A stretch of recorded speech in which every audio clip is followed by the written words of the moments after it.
So the government now started selling state assets, Robert, to Gulf and China.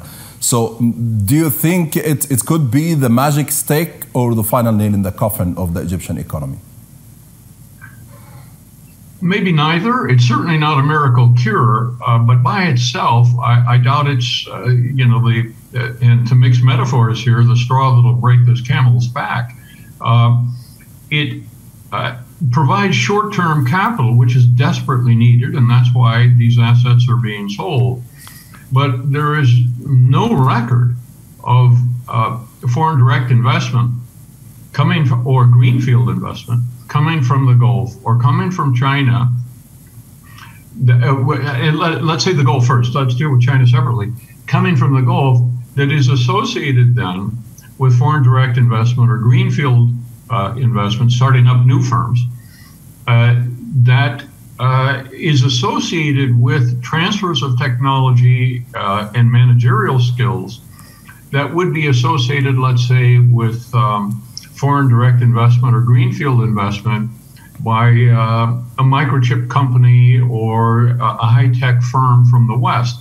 So the Saudis and Emiratis, and to some extent the Kuwaitis, are simply buying assets. And it's not that they are bringing added value in the form of managerial or technological expertise to them.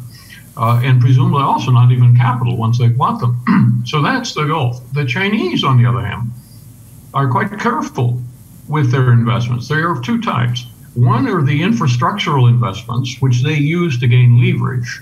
And they have done so with the new administrative capital, for example. Or they themselves invest to support their Belt and Road Initiative, whether it's in ports or associated, typically assembly facilities, which they basically control and own. And they will be very reluctant to engage large numbers of Egyptian workers, to integrate into the Egyptian economy and so on, with these sorts of enterprises.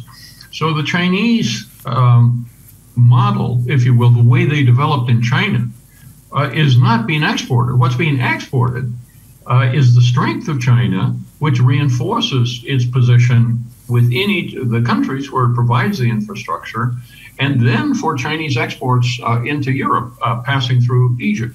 So I don't think either China or the Gulf is the appropriate partner with which Egypt should be doing business by selling key and quite productive assets.